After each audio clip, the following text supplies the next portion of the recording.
Hi guys, welcome to Behind the Creation, where I interview co-founders, core contributors, and also leading members in the cryptocurrency industry to learn a little bit more about them and what they're doing in the space to advance it forward. Today on the show, I want to introduce Josh. Welcome to the show. Michael, thanks for having me. As always, we've spent time together in person, and I always appreciate your time. And it's always fun to talk to you. We always find interesting topics to to kind of canoodle about. So it's thanks for having me. Thanks for taking your time out of your day today to kind of come on here and do a deep dive about yourself. Usually with a lot of like podcasts and kind of like interviews, mostly it's going to be like more towards the company. But for me, I like to interview the person and learn a little bit more about you. And then also it gives the audience, more personable feel for you as well. Honestly, I'm the same way. I do a lot of audio shows myself, and I find that when you're talking about the company, all it really is a shill, and you're selling something and nobody really cares. And I think we need a little bit more, people seeing the person rather than, the logo. Mm-hmm. And that's kind of like one of the reasons why I wanted to kind of like unveil this with the show is to dive deeper. So to kind of like kickstart it off a little bit, just let's go into like the early phases of let's say like early childhood. How was it like growing up? How was it like growing up, and also like where were you at? Like where were you born, and where were you like growing up at in terms of location? Yeah, so I am a natural Buckeye. I was born in Ohio State Hospital, and right before the horrible storms of the winter of 1977, and so I am like a senior citizen in crypto space. But yeah, growing up as the end of Gen X was just a different animal. We see the world quite a bit differently than people that are, 10, 15 years younger than us. And, even now my daughter's 11 years old and she looks at me like I'm completely out of my mind 9/10 of the time. So just a different world, man. How was it kind of like tell me about the early dynamics, kind of like elementary school, middle school, high school areas to kind of learn more about you. Were you in sports? Were you kind of like a chess player? No, so I was initially at a small school in rural Ohio, and then through family stuff, I ended up in a more suburban school in Westerville, Ohio.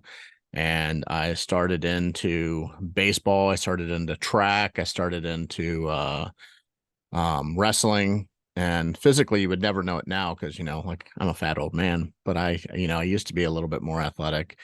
And I also got into singing. In fact, I sang so much that, by the end of high school, I was invited to sing at Carnegie Hall, which is a different world than what I'm doing now, obviously. What would you think if like let's say the singing career kind of took off? Like where would you think you would be now? Um, I, it's so strange looking at, things historically, and looking back on things. You have all these dreams of what things could have been, but man, I didn't even know what to dream. I didn't have a whole lot of influences in law. I didn't have a whole lot of influences that wanted to sing. I had my stepdad. He was a scout for the Pirates. I had, the thought of playing Major League Baseball, but I wasn't quite good enough to be honest. Um, so, if singing had taken off, like I don't know, like you hate to think all the worst things, but it's a lot of power and a lot of money very quickly. And, I have a feeling I'd have been like Kurt Cobain and, gone by what, 27 or whatever it was, all those stars that were gone by, such a young age. And I've lived a pretty good life despite the fact that I'm not a famous singer. So I think I'm doing okay. As long as you're a good singer, you're good. I think I do okay. I sing to myself all the time. So kind of like in the sports area. So like were you kind of like super competitive? Like which one was your kind of like favorite one? Because you were saying there was like baseball, there was track, singing as well, and kind of like a few others. Yeah, so I both my brothers were wrestlers, so of course I wanted to do well in wrestling. I was strong, but I didn't have much finesse, so I was never going to be that good. But I didn't lose by getting pinned very often. I normally lost on points. So at least I could say I didn't just, get pinned all the time. On track, it was more or less something to do, in high school that just got me doing something. And I didn't make the high school baseball team, so I was like, I'm going to do something. So I ran track. I was good in the events like the 4x100 where it wasn't just me, where I was, on a small team. I did pretty well. As far as baseball, like I played baseball all growing up, and in some aspects I was, pretty good. In fact, my daughter's been doing softball now, and that's a lot of fun to watch, to kind of teach her the little bit that I do know and feel like I actually can contribute. Singing, it was just because I liked it. I enjoyed the camaraderie of one, and two, I enjoyed, that sound that hits when it's just the right note. And any singer knows what I'm talking about. Anybody that doesn't sing is looking at me going, "Don't you always do that?" And you're like, "No, that doesn't always happen." So yeah, just different things, man. But I did enjoy it all, and I think it made me a more rich personality now as a lawyer than what I would have been without all that. And kind of like, how did you start getting into like the law portion of it? Like, was it already something that you were interested in the portion, Not or? at all. I was working for the phone company. I was a line analyst. So back in the day when you had POTS, that's plain old telephone, yeah, many gripes, plain old telephone lines. Um, when service would go out, you would get a service call, and then we would analyze those service calls for, whether or not they were caused by the lines or caused by user error or whatever. And I was kind of an idiot savant in those things. When the other people that were doing that job were analyzing $50 to $100,000 a month, I was doing several $1 million a month of analyzation, and it just came naturally to me. It was almost like um, I don't know if you ever remember watching The Matrix, but where they say, I just see a blonde woman, a brunette, like that's all I saw on line cable analysis. It's like, oh, this makes sense. But I also was behind a computer all the time. And I said, I want to do something else. I knew if I went to business school, my math wasn't, up to par where I needed to be. And I certainly didn't want to go to medical school and, do the hard sciences. So I said, I can probably do law. So I took the initial test, which I forget what it's even called, the LSAT. And I initially took the LSAT after I'd went out partying all night and did okay on it. So I said, I can probably do this, and kind of fell into it, really. Left the phone company and went to school. Now, kind of like going towards the school area, do you think that it was really, really difficult, or was it kind of like something that kind of like came naturally to you, right? Like along the way in terms of studying and passing the exams? I will say, regrettably and very embarrassingly, when I first went to law school, it did not come naturally to me. When I was in undergrad and high school, class was easy. I didn't have to think. I could get A's and B's just by being there. I went to law school, and all of a sudden I actually had to study, and I didn't know how to because I'd never done it before, right? I was things just came naturally and easy before that moment. I went to law school, and it's like, nope. Um, so the first semester I was there, the dean told me I should have been a plumber. And I, as much as it really peeved me at the time, I maybe look back and give her a little bit benefit of the doubt of maybe she knew that's what I needed to hear. Um, I I'll say that I'd like to think that, like I always like looking on the silver lining of something. I honestly don't think so, but I like to think so. So, she told me I needed to be a plumber, and I said, now I have to do well in law school because I just have to prove somebody wrong. And I went from nearly flunking out of law school to being, as close as I could to being on the dean's list every semester. And I was never going to get on dean's list because that first semester, but had that first semester went differently, I would have been top of the class the whole time. And then I did 2 areas of interest during law school, and I graduated law school in 2.5 years. And it takes most people 3 years for a single area of interest. So once I got the rhythm going, I did just fine. Before that, not so much. What would be like your biggest like tips and tricks on how to kind of like retain content and push through that for like anyone that's listening that's going through law school right now? Um, you have to learn how to read cases, and knowing that you're going to read them wrong until you know how to would be a huge help, because no one really taught us how to do that. Um, you have to know what people were suing for, and then you have to know what the decision was, and you kind of have to go in a certain order of operations while you're reading cases. Beyond that, I would say once you get to the bar exam, you have to understand that the bar exam in every state has a certain amount of points that you have to get. And if you really want to pass the bar exam on your first try, learn the points, not the law. I mean, you have to learn the law too, but learn the points. I remember when I was in high school, like, literally for graduation, all you had to do is just get like it's like C minus for everything. So like the first few years I was trying to get straight A's, you know, trying to be really, really good. And then I was like, hey, wait, at the end of it, we all still graduated the same. We're still gonna go to Absent being college. valedictorian, right? Yeah, yeah.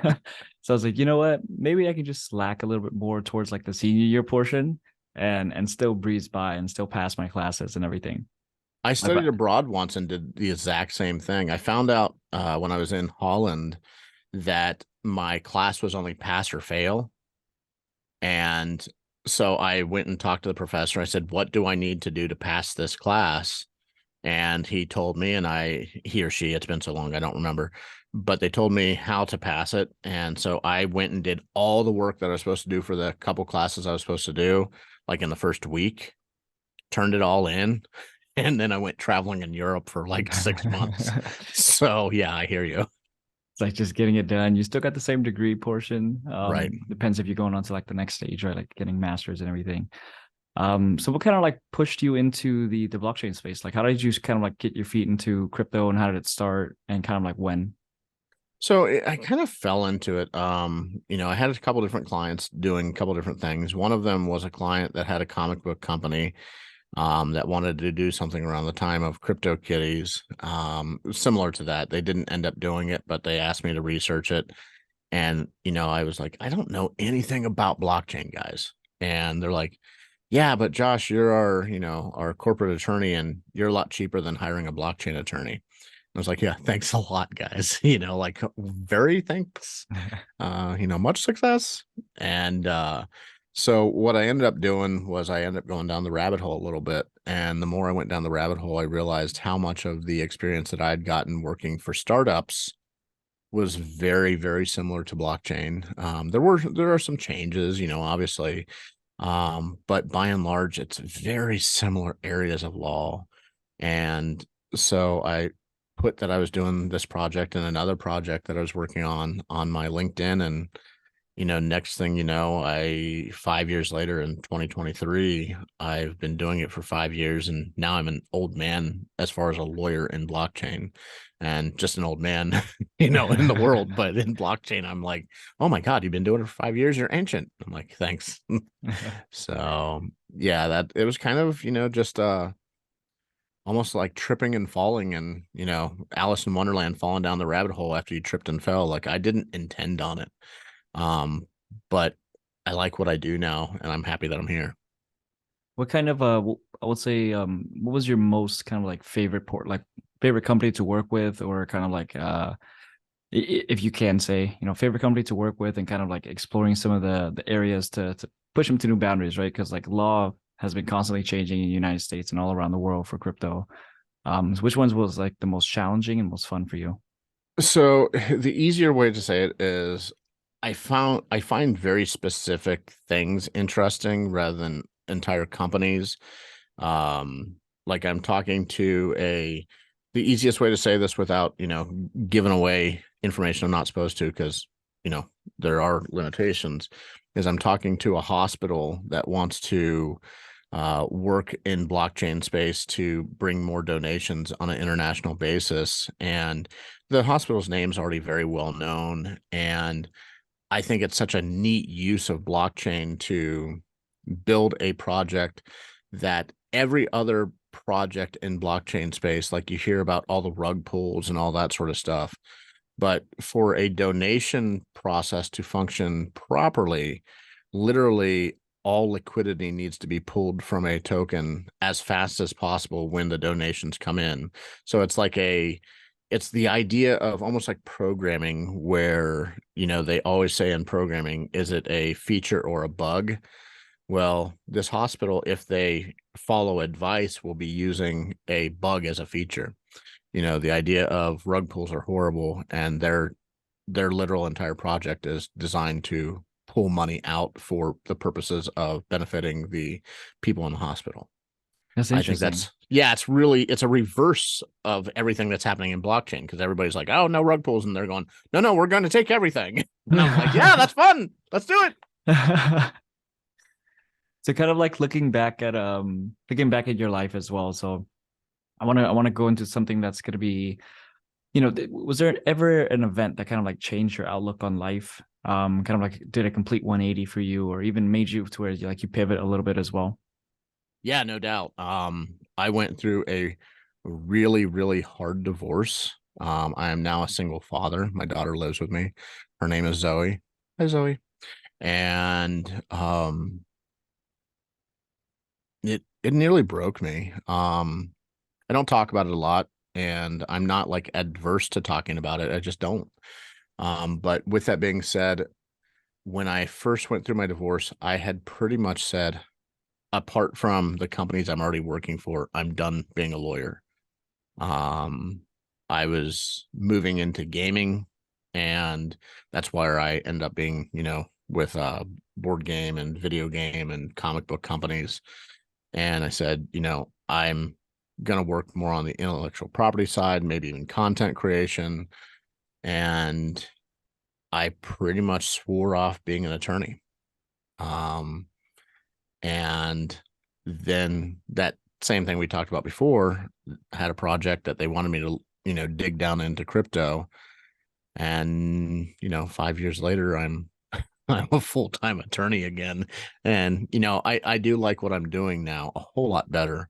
Although I did do a lot of startup stuff back in the day, I also, dealt with more general practice of law and more family law, which is miserable, and even immigration, which is miserable, and criminal law, which is miserable. And I just said, I don't want to do that stuff anymore. And had I not went through a divorce, I may have never made the choices that led me to where I'm at today. Um, and while, I could bemoan the fact that I went through that, I also would have a very drastically different life today had that moment never happened. So I don't really like regret. More, I look at it a little bit wistfully and woefully of, man, divorce is horrible, bad for my daughter, but I'm a pretty happy dude, and I got a pretty reasonable life, and my daughter's pretty happy. So I think all in all, maybe it worked out. I think. You think of like, instead of kind of like quitting law, you just kind of like needed to take a quick break and just say, hey, I just want to kind of stop everything? Or was it more of like something that was directly tied to like the law portion that made you, feel like it was a little bit bigger from the divorce? I think many types of law, you have a lot of clients that are not very appreciative despite how well you do for them. And so I just said, I want people to be happy when they see me. Um, and most people are not happy when they see their lawyer. Thankfully, in the space that I'm at now, I think all my clients can say, you know, I at the very least they smile when they see me. Like it's not just like, oh God, got to pay this guy. It's horrible. It's more, a camaraderie, and we're trying to do some of the same things together, and I think that helps. I think it's the other way around. It's always like oh God, he's gonna help me. Yay. Not like the other way around portion of like There's a little bit of that. There's because definitely a little bit of that in crypto. because in crypto it's always kind of like kind of everyone says it's the wild wild west, and it's just like making sure everyone's compliant and making sure everyone's on track. And it's like whenever something happens, the first person we go to is like, are we gonna be okay? Goes to the lawyer and is like, are we gonna be okay? Yeah, it's kind of funny. I did a speech. Oh gosh, where was I?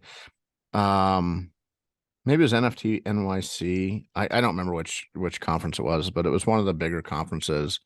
And halfway the speech, I did a slide that says, "Am I screwed?" And I said, "I will be the one attorney that will give you, like direct, specific, actionable advice." And I said, "Yeah, you're screwed." It's like everybody wants, they get tired of hearing attorneys say, it depends, maybe. Well, if this and this, and I said, no, right this second, we're in a scary time. Um, but yeah, it is fun to be able to have people say, how do we work around this and how do we try to be compliant? And I tell people all the time, by using the word try, you're starting off right, because at the very least, you're doing your best to start right, because there's a lot of projects that don't, a lot of projects that, think they don't need an attorney. I hear that quite often. In fact, that'd be a great follow-up question for you. Oh, so like kind of like the for the startups portion of like what when they say why they don't need an attorney or No, so the first thing I hear from a lot of startups is, we don't need an attorney, and this is why. And I'm sitting there going, as a human, like I'm a very blunt guy. I'm going, you're a moron, like you do need this, even if you don't think you need this, you probably need this. But as an attorney, I'm going, golly, guys, you can wait until you have all your funding, which is what you say you're going to hire an attorney at that point. But when it's all said and done, by the time you think you need an attorney, you probably needed one 10 steps back. And now it's going to cost you 10 times as much to clean up the mess that you created for yourself. And so I always am, I hear the same thing over and over. Well, we're not doing anything illegal. And I look at people when they say that and I say, and from what do you base that on? And many times it's nothing. I think that like every startup should have, in-house counsel or, lawyers that they can kind of like, trust and work with, just because it's just like basic business practices, like if you're going to own a restaurant, you're going to have lawyers and insurance and all these things. So it's like if you're doing a startup, you're dealing with people's money, you're dealing with, other corporations, other companies and everything. It's like this should be like a standard practice for everyone to kind of go towards, even if they feel like they're not, not doing anything illegal or not doing anything bad. But it's like making sure that they have the right forms. So like even for like photographers, even for, anyone that's creating an NFT Well, on if you OpenSea. think about it, Michael, you have this idea that, like you said, what you said is actually perfect. Like the idea of having a restaurant and serving hamburgers, right? Obviously, I would serve tacos. But the idea there is, if you serve tacos in California or Texas or New York or, where I'm at in Ohio, there are a set area of law that you have to comply with just to be able to do that. And that doesn't mean that you can't do that on your own. However, in crypto, when you're serving tacos, you might be serving tacos to a guy in Ohio, a guy in Texas, a guy in Florida, a guy in Puerto Rico, a guy in France, a guy in Hong Kong, a guy in Brazil.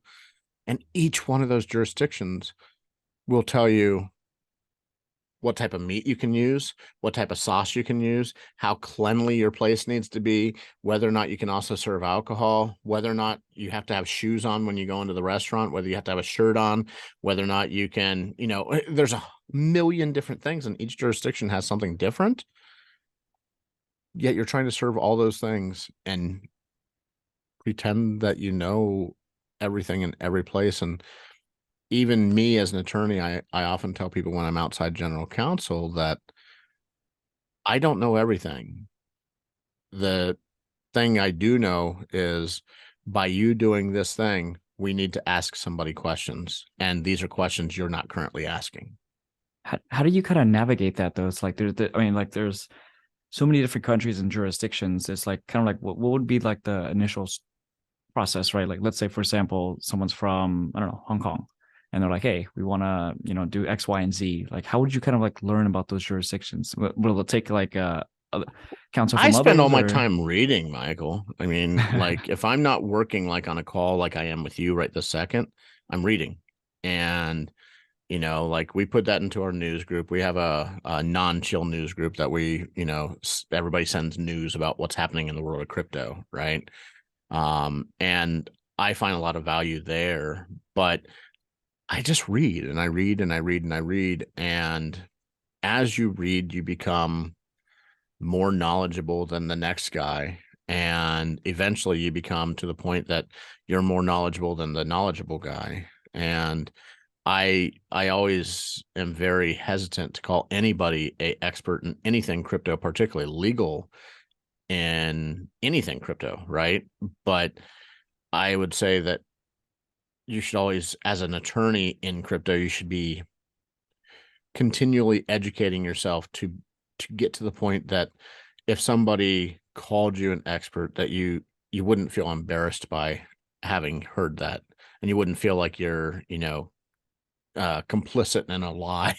you know so I think that the first step is to start reading. The second step is to understand that you probably don't know what you think you do, and also that your client sure as heck probably doesn't know what they think they know. And so you start asking questions and more questions and more questions, and that always leads to the attorney being the person that always is saying no about everything, and the client going, well, can't you say yes about something? And you're sitting there going, you're not asking me the right questions to get to a yes. We have to ask different questions. Now, what type of material, like I would say, like for you like kind of like reading and learning more. Like, which three books would you kind of like recommend for like people to kind of learn a little bit more about law, or even your personal favorite books as well? um so one of the very interesting books, which would be a very strange thing for somebody to hear, possibly because it has nothing to do with crypto specifically, is a book called Black's Law Dictionary. Black's Law Dictionary does not tell you what the law is. It does not tell you, this is what's legal, this is what's illegal. The idea behind Black's Law Dictionary is you see all this legal jargon everywhere. And if you see a word like decentralized, which is a huge word in crypto, right? You may want to look it up in Black's Law Dictionary to see, does this mean legally what I think it means logically? Because sometimes it doesn't. So it's a very good resource. So I like Black's Law real well. There's two other books that I am a big fan of. In fact, I would highly encourage you, as somebody working on this, to maybe interview both of these people. Let me see if I can find both books. It'd take me a second here. So the first one is a book by a writer by the name of Lisa Jai Tan.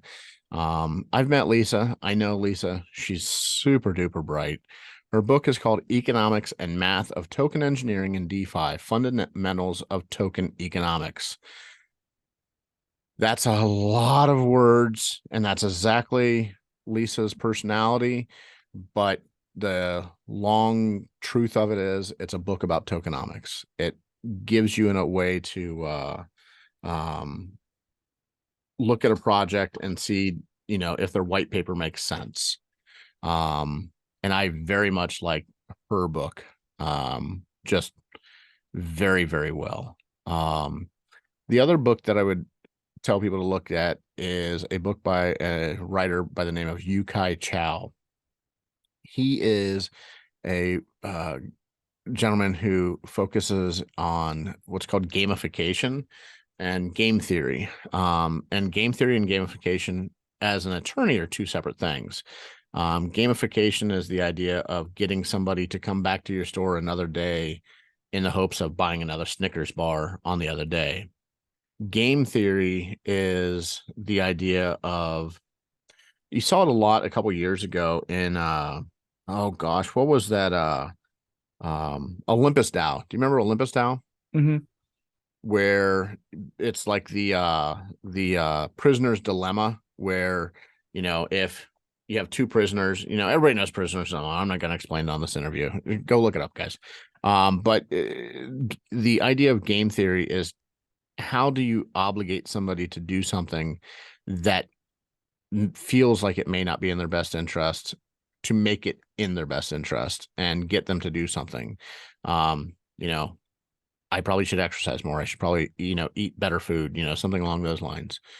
And game theory and gamification combined is very interesting from a crypto point of view. His book is called Actionable Gamification: Beyond Points, Badges, and Leaderboards. If you haven't read it, I highly suggest reading it.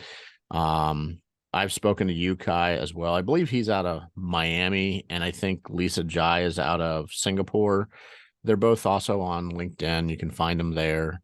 And when we have anything on gamification or tokenomics, I always try to bring them into projects, not because I have any tie to them whatsoever. I just find them very intelligent. And although I understand gamification and tokenomics, I would rather not be the expert designing either. I would rather, read somebody else's plan and ask questions about it to find holes. I'm very good at finding holes as a lawyer, or breaking things. I always tell people I'm good at breaking things too.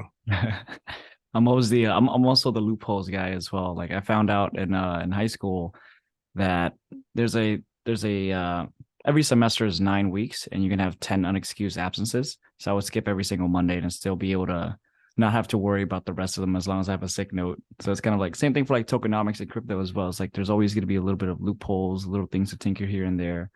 But it takes professionals to kind of like look at it, really, really dive into it to fully understand it, compared to just, hey, I'm just going to skim past it. So high school, I think I might have you beat on my senior year. My senior year, I turned 18 in October. And our school at that time allowed college visitation days to be excused absences. Well, so you were able to. I was able to sign myself out, and I think I visited every single college in Ohio, which is 100 or 200 colleges or something crazy. And they were all excused absences. So like my senior year, I think I went to school 20 or 30 days. Oh man. My mom was getting tired of like kind of like writing like sick notes and everything. So she would just give me a piece of paper, and I would just take it to the printer and just like copy and paste, change out the date. Cause I'll ask her permission, of course. And she'll be like, yeah, just whatever, it's fine. And then I'll hand it in, and then they would always call, be like, hey, this is just another piece of paper. It's always the same. My mom's always like, she doesn't speak a lot of English, so she's like, yeah, I did it. So I was constantly just like being able to skip school, and especially around days where I knew I was gonna be super slow and I already learned all the material. It's just like I learned stuff pretty quickly. So it's like the next part is just practicing worksheets and everything. I've had this abject fear that, and I've dreamt about it actually, that all these years later, they're going to come back and say, Josh, you don't really have a high school degree. It's been 25, gosh, nearly 30 years, right? I'm just so scared that someday they're going to come back and say, nah, you got to do that over, which makes college and law school not count. And I'm going to go, oh no, I don't want to go to high school. I hated it the first time. I think they would probably make us take the, what was it, the like GED or like some Yeah, other some of those things. Probably. I can't math for like, I can't go back to like geometry and trigonometry and like calculus and everything. I just think of the TV show with Johnny Depp called 21 Jump Street. And I think Oh of yeah. myself as like 45 Jump Street. And I'm like, oh, that's horrible. I don't want to go back there. No, thank you. Going back through the halls, it's like I already know all Can the you cheat can you codes. imagine? Yeah, all those years later. Oh. Golly. So kind of like we're about to get to the tail end of this portion, but I kind of wanted to learn a little bit more as well. So like what kind of like what drives you? What drives you to continue on working day to day and pushing within the crypto industry and just still be staying as a lawyer as well? So I think there's probably two primary drivers. On the crypto side, I find it fascinating that if crypto is done correctly, it's very, very surface level and trackable. Like I believe it was Hamas just announced a couple weeks ago they won't take Bitcoin for donations anymore because it's too easy to track them.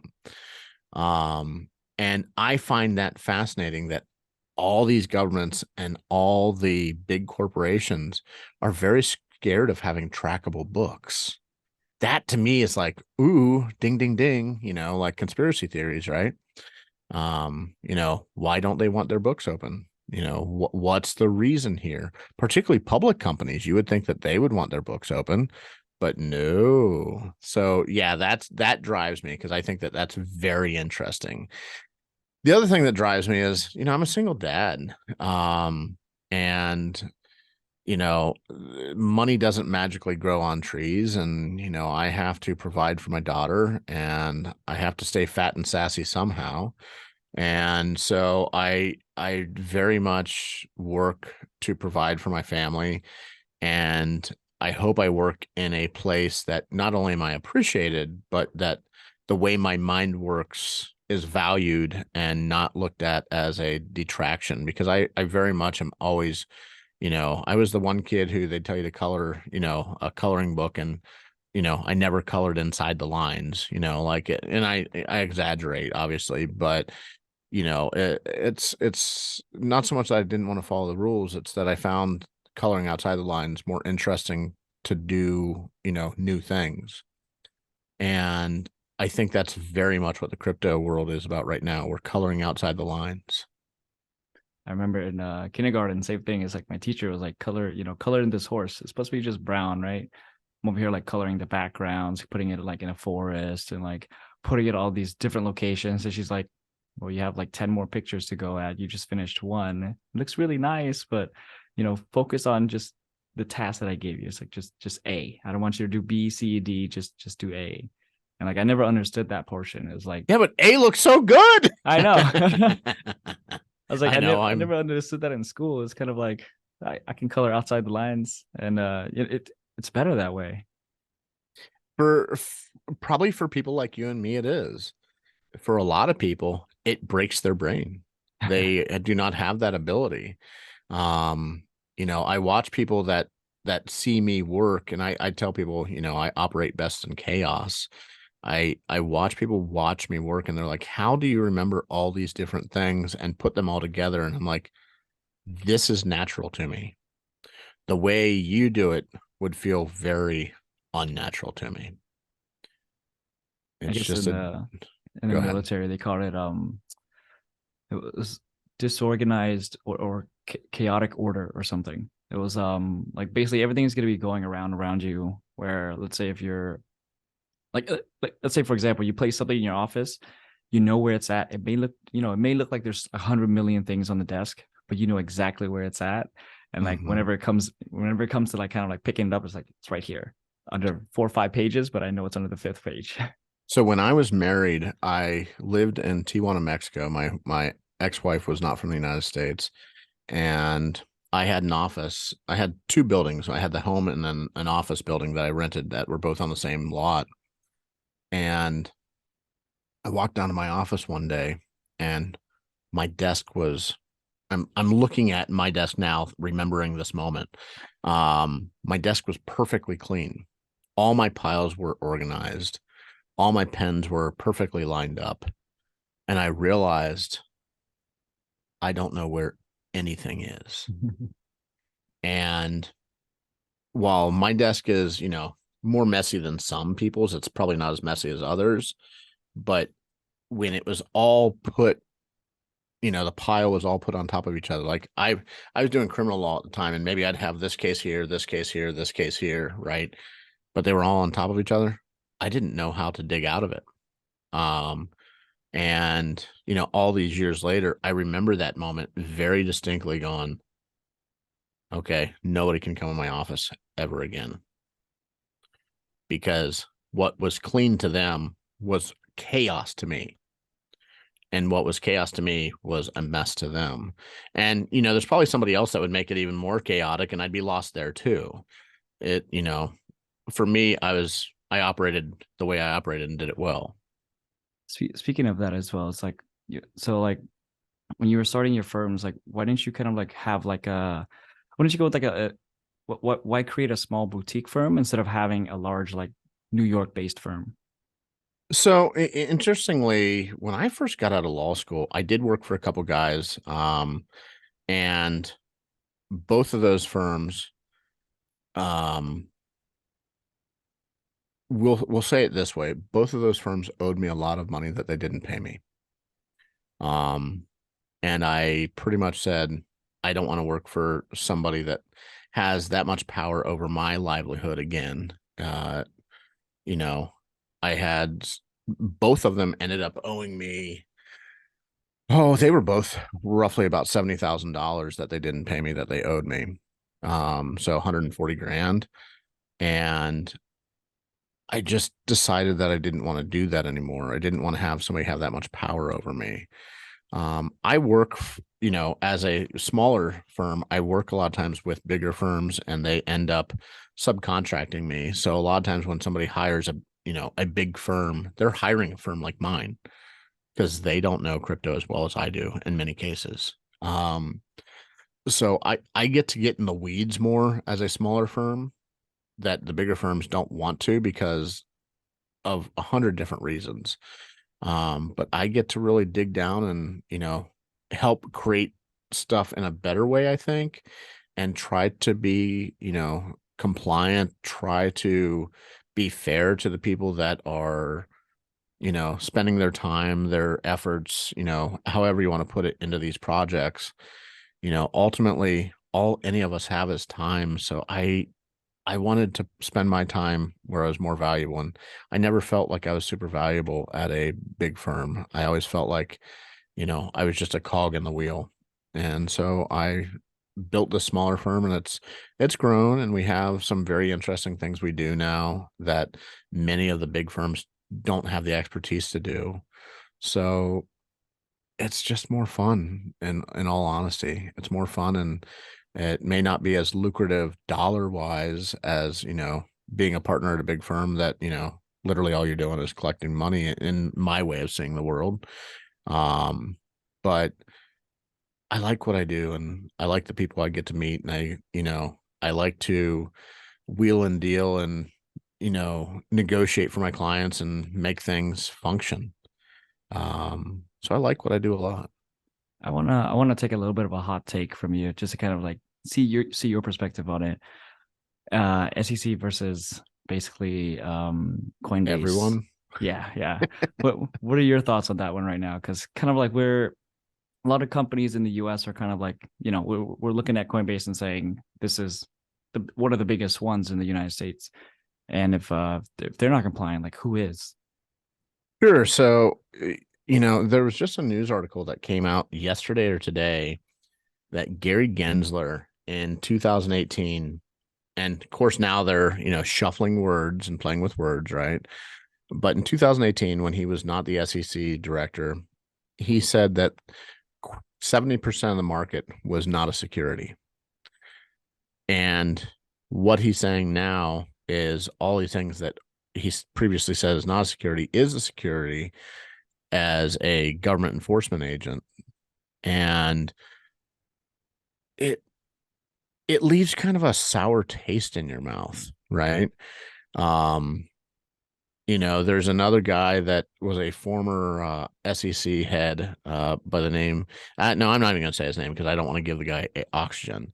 But he's always talking about how all these things are securities and crypto's a Ponzi and everybody doing it is a criminal, and how dare the attorneys represent these people, despite the fact that even criminals get attorneys, right? Not saying that people in crypto are criminals, just saying that, everybody has the right to an attorney. So many of the arguments that I'm hearing right now from the government perspective lead me to believe that really the only thing that's important to the government is a complete lack of clarity. And when the person who leads the SEC now is saying that all these things are a security that he had previously said is not, to me, it's saying that he has a boss as well, even though it may not be a specific person, it may be all of Congress or whatever. But ultimately, he has someone that he answers to, and we don't know what's happening behind closed doors that's giving him his direction. But yeah, it's kind of a crap show right now in the US. And I, right this second, in good conscience, could not probably advise anybody, absent doing very, very specific things, to want to try to do business in the US. I think And I've said go it ahead. on in Miami too. I remember I got censored on air. Um, I told them that companies were leaving the United States because there's not a framework for us to follow by, and it's leaving money on the table for anyone that's having to push their business overseas. And we're now seeing it with Coinbase pushing overseas, Gemini, like they're building derivatives projects in Europe and everything. But I See, that's wanted, the thing is you have um Gary Gensler now saying you do have a framework, right? And I don't think that's genuine. Because just a couple of years ago, he was saying, and this is the same man who says there's a framework today, by the way. He was saying, we need a framework. And if you really want to invest in these, crypto sort of projects, you need to reach out to the SEC and tell them that this is something you want. This was the advice he was giving before he was head of the SEC. Something in those two things don't line up. And it's hard for me to believe that it's just Gary. Although there's a lot of pushback on Gary specifically right now, there's stuff happening behind closed doors that we're not seeing 100%. And I would guess that part of it is to, the fear of the hegemony of the US dollar worldwide. I would think that part of it is due to BRICS. I think there's 100 reasons why they're scared of crypto, but ultimately, the true reasons they're scared of, they don't want to say. I think that they're seeing it as it's competition, right? It's something that they feel like could scale and outpass, so the current trajectory of their current systems. I honestly don't think so, Michael. I see that differently than you. I see the true reason in my head, and obviously, I'm just like you. I'm a pundit, right? Um, I see the reason that I think that this is a problem for them is it's very easy to turn the US dollar into ETH or whatever. And it's very easy to turn ETH into the Chinese yuan or whatever the BRICS currency ends up being. So even if it's not actually used as a currency worldwide, like what people are thinking, it's very easy to change from the US dollar to BRICS. And my guess is eventually they're going to say you can't do that because they want to block this other currency from becoming a worldwide problem for the US dollar. I don't think they really are scared of crypto as crypto. I think they're scared of crypto because of what crypto can do to other things, other ideas that they're scared about. And So I more think like that's the outflow instead of to keep it to where everything's in. kind of their, well, beyond that, like if energy goes towards, the BRICS currency, and then all of a sudden anybody using BRICS is violating sanctions, well, Now all of a sudden they can do it with impunity. And I think that's literally why they made Tornado Cash illegal not too long ago, was because of that question. They don't care about crypto, not for crypto's sake. I don't believe that. That doesn't mean that I'm not wrong. Please, don't, take it as I'm trying to be combative.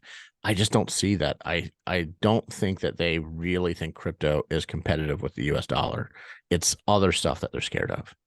Oh yeah, the US dollar part's always going to be there. I think it's more of like the technology portion of being able to internationally transmit within an instant, compared to having the third party safeguards that they're used to, and kind of like the ones that kind of pushed into the system like Swift and Yeah, but Swift just announced that they're going crypto. yeah. So there's something else going on. And it's, like I said, I don't think it's, you know, I specifically that crypto competes. I think it's that crypto, it as I said when we first started talking, it sheds light on transactions. And frankly, I think there's two competing interests by the US government that nobody's talking about. One is that they're scared of the idea of transmutation of US dollar to BRICS currency. And two, I think that there's another major issue, which is this idea that crypto has the ability to shed light on transactions. And think about like Ollie North and Noriega and the Iran Contra affair. Had something like crypto existed at that time where transactions were instantaneously tracked, instead of that taking several years to come out, they would have known that people were trading weapons instantaneously. That would have been on the blockchain explorer right away. Yeah. And I think that there's an interest in keeping transactions hidden by government. And that's something that nobody's talking about. Everybody's talking about cryptos used by criminals. What they're not talking about is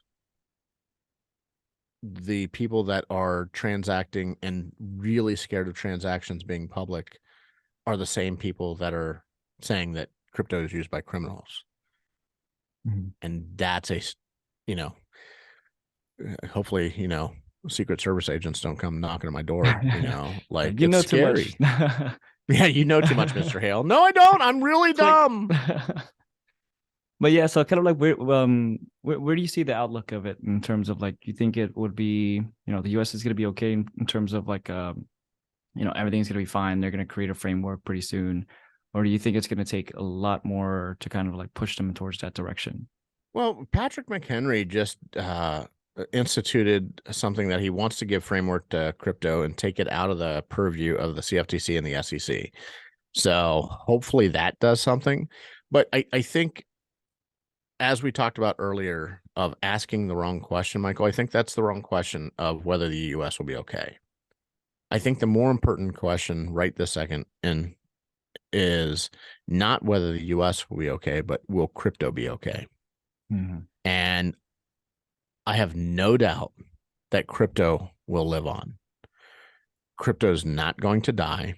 It's not something that the US can just like use it, the power of, the military complex to basically say, no, you can't do this. Crypto will live on. And in fact, if the United States were to ban crypto tomorrow, I am very bullish on crypto if they do.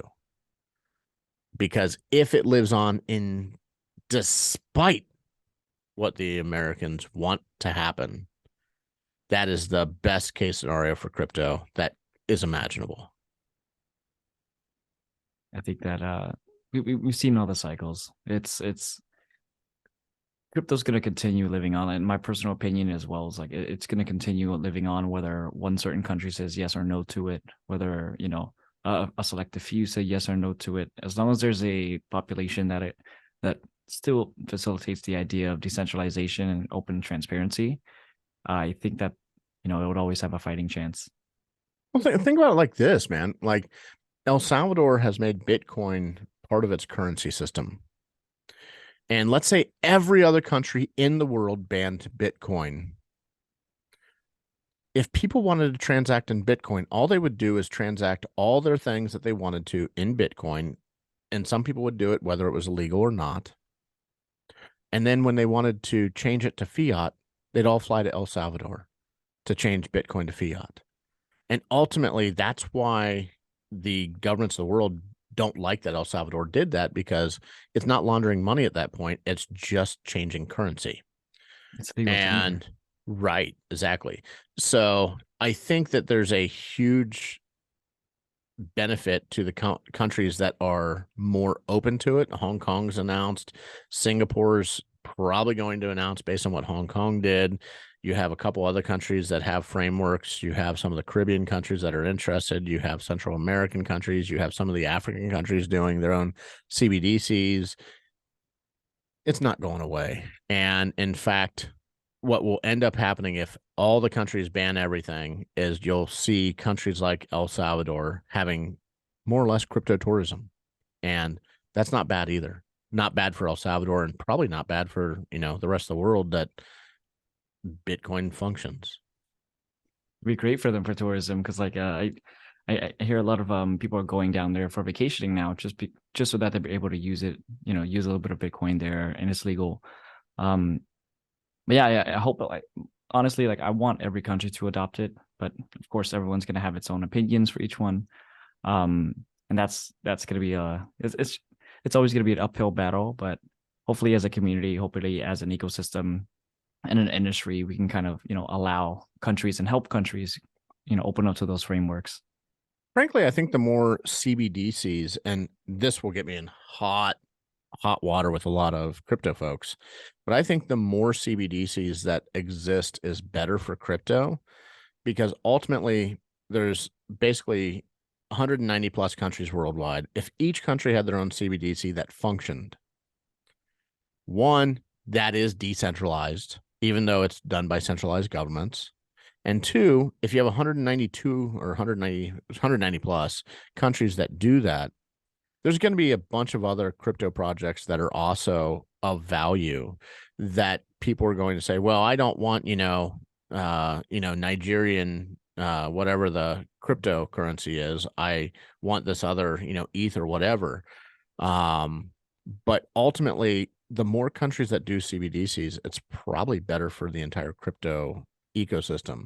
What's going to be bad for the ecosystem, in my way of thinking, is if a country like the United States does their own CBDC that very specifically makes it impossible to transact with other CBDCs. And probably right this second, the United States may be the only country that could feasibly do that. Yeah, BRICS that's up and coming, but whether or not they get there, nobody knows yet. I think that the current structure right now though is like you can convert because technically everything's electronic. So like you could convert pretty quickly to a CBDC system, especially through the banks, because that's where like majority of liquidity is being held, and just provide an on ramp for people that are pushing on the cash portion, but Yeah, also still you could having feasibly do that really easily with a company like, I don't know, Ripple. pro Ripple. But yeah, what do we, really quickly, what do you think about the Ripple portion, Ripple case? I would like to have Ripple as a client very much. They've spent arguably up to $1 billion in legal fees, and $1 billion in legal fees could buy my kid a lot of steaks. And that's the attorney in me, right? On the other side, I think anything right now that gives us any clarity whatsoever is good for crypto. And it, like I said, if the United States, because of the Ripple case, bans all crypto and crypto lives, it's the best thing in the world for crypto, because China banned crypto too, and it continued. And then they And said, what ended up happening? flip it back. Yeah, now all of a sudden it seems to be that the doors are opening in China. And my guess is the same thing would happen in the United States. Everybody has a very short window attention span, right? But my guess is if it became illegal in the United States, that's going to change very quickly because it's just not going to be tenable long term to not transact with crypto. Now they may say which ones you can and can't transact with. I assume the United States would want to try and do something like that. But ultimately, I'm guessing that they can't get rid of everything that they want to get rid of. You know, they're talking about turning decentralized exchanges into, the equivalent of Coinbase for purposes of suing it. And I'm going, it's software, guys. Like they could just let it live on. They could literally walk away from it and never do anything with it again. It would still continue to function. And I think that part of the problem is that you have people that are trying to legislate and regulate over crypto that don't comprehend how it functions. And somebody at a conference not too long ago made the comment, and he's a congressman. Let me see if I have his his office's name. I have it right here on my desk. Byron Donalds said that we have the equivalent of kindergartners legislating doctoral candidates because that's their level of education on crypto. And he's probably kind of right. I remember when they said, let's talk to Bitcoin CEO, and I was like, they're not even ready. Like, Right. they Because didn't even look into it. well, they don't have a comprehension that you could do something like that. It just doesn't make sense to them. And more specifically, did you ever see the play or the movie Hamilton? I probably remember reading it in high school and studying it. Okay, so in the play, the King of England talks about George Washington giving up the seat of power of the president of the United States. And the King of England says, I wasn't even aware that you could do that. And that's what our congressmen and senators and president are doing with crypto right now. They're saying, what do you mean Bitcoin doesn't have a CEO? How would you do that? That doesn't make sense. And because it doesn't make sense to them, it will probably never make sense to them the way giving up the presidency of the United States didn't make sense to the King of England. Unfortunately, you have lots of little kings of England running around in the three-letter agencies ruling over us, saying you can't give up this power. It's illegal. It's now a security because I say it is. And it might all be securities. That's the whole thing that's the big elephant in the room. But if it is, just say it. Just say it and be done with it. And now we can all move out of the United States that want to continue working in it, and we will move on. And that's the thing that they're scared of. I think they're scared of a loss of, what's that called? The brain trust, like, boy, we'll lose a lot of brain power if we just come out and say what we're wanting not to say. And I think that hopefully the US, not gonna lie, gets our we get our stuff together. Other countries are having frameworks, and I feel like there's a lot of opening, doors are opening up everywhere around the world, especially like with the newer cycles that are coming in and coming out, like people that are building new companies and everything. I just don't want the opportunity to be wasted. And for founders to say, hey, look, I don't want to build because I'd rather do it somewhere else than to do it in the United States. I think what you're finding is even Americans that want to build are very much thinking about where they want to retire to is probably the best way to say it without like getting into the weeds of the analysis. And they are leaving. There are people that are actively looking for new places to call home. And that's over the fact that, that they want to work in a particular industry that the United States is saying this is no good. and it's not like some of the other industries that the United States have had a problem with for however long, narcos, for example. The United States was able to get uh, narcotics illegal in most of the world. In fact, some of the penalties in some of the other countries is much more draconian than the United States. But crypto is legal in some places, and very specifically by law legal. And in some places it's currency. Um, and that faucet has already been opened, and it's a really hard faucet to close. And the United States isn't comprehending that yet. It's coming, but they're not getting it yet. It's almost like the light switch is turned on, but it's a really slow piece of electricity to get to the light bulb. It's gonna take 5 of them to change one light bulb.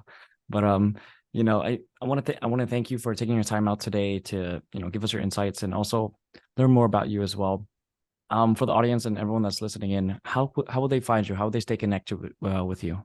Easiest way to find me is I use the same username everywhere. It's this, that, Josh. That's on Telegram, Twitter, LinkedIn. In fact, I've made my LinkedIn so you can search me by this, that, Josh. On our webpage is coming soon for the crypto oriented firm, although I'm not going to put that out there yet. I'll send that to you later. But when it's all said and done, you can find me pretty much anywhere under this, that, Josh. And beyond that, if you send me a message and want to just talk about your project, I'll give you a couple minutes so you can tell me what you're doing, and I'll tell you whether or not I can help you. And So I try to make myself pretty approachable. I kind of want to end it on one final question. Um, if there was one piece of advice that you would like to give to everybody, what would it be? So the normal crypto one, particularly with attorneys, would be, go back in time and buy crypto. But I would say the most important advice, particularly for anybody that chooses to be a parent, is to make sure that whatever you're doing, one, your child can be proud of you, and two, more specifically, that you're taking time away from what you're doing to be the parent that you also chose to be. And because when it's all said and done, all the work time, nobody's going to look back at me and say, Josh worked a lot of hours. He worked a lot. He was great. He just worked. That's all he did. He worked. When they look back at me, they're going to say, was I good to people? And my daughter's going to say, he took time for me. And that's all we really leave is a legacy of who people decided we were based on who we decided to be. I'm actually going to be expecting around December or January-ish timeframe. So it's like it's hitting right here for me.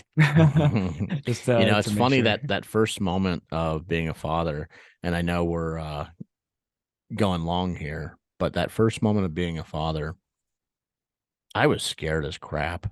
I didn't know how to be a father. I'd never been a father, obviously.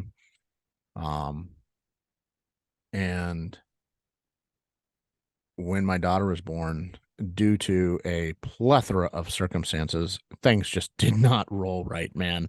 And this is a story personally that I'll tell you another day, over probably more than 3 drinks. But when it's all said and done, once my daughter and I found our connection, I'm around her full time. She is my ride or die, and I'm hers as well. I know that, you see those TikTok videos of a parent saying, hey, there's a father and a kid outside wanting to fight. My daughter would be like the kid that would grab a baseball bat and say, let's go, and I joke about it, right? But I can honestly say that I think I'm a pretty decent parent, and I think I'm raising a pretty cool human being. And as a father to be, Michael, the only piece of advice that I can give you, particularly in today's age, is use the word no and mean it. And if they won't listen to it, figure out how to make them listen to that word, because it's the most important word that a human can learn. I I told my partner, I was like, if it's a girl, or right when she says daddy, I was like, I'm gonna melt. And I'm gonna have to learn to be tough, learn to be tough. You don't have to be tough, but your no needs to mean no. Mm. And ultimately, if you're able to make the word no mean no, you're gonna be so much closer with the child, because they will know exactly how far they can go. And they'll also know that you're protecting them, which means a lot to them, even though they don't understand it yet. Um, learn the word, man. I mean, and say it even when you don't mean it. I told people when my daughter was young that I was a 007 villain. I said, "What do you mean?" I said, "I'm Dr. No." I say no before she even asked the question. And then I force her to come back and to basically, like a salesman, pitch me on why her theory of whatever she wants to do is better than my no. Um, use no and use it again and use it again. Best advice I can give you as a dad. Well, thanks, Josh. Thanks for like I'm definitely gonna have my uphill battles and first time father and everything. Super nervous, but at the same time, everyone's like, "You're gonna be fine." So You will not it, be fine. and You're I'm over screwed. here like everything's gonna be on fire. You're screwed, man. Forget sleep. Forget all the things that you think you like. Like I used to love playing video games. I Oh hardly no, ever do anymore. that's gonna be It's definitely gone. out of the door. Yeah, it's That's you make time for other stuff, man. And like her, like we have softball in 30 minutes, and I think we're rained out, so we're not playing. So, but that was the first thing I said to you when you asked me if we could do this today. I said, "Yeah, but I got softball. We can't go over." yep, yep. So cool, man. Michael, thank you so much for having me. Again, everybody that doesn't know Michael, he's a great guy. Spend a little time talking to him, getting to know him, because frankly, he's made my life a little bit richer just by being able to say hello to him on the odd chance that we're in the same city. Yeah, well, I'm always traveling, but thank you for taking the time out today, giving us insights. And everyone that's gonna be everyone that's gonna be looking for like the links and everything. So we'll place the books down there that he recommended. We'll also place down his social media accounts and everything so that you can also follow him and reach out to him if you have any questions. Yeah, feel free. I try to be pretty approachable. Thank you, everybody, for taking the time to listen to us. All right, thanks, Josh. No problem. Bye bye.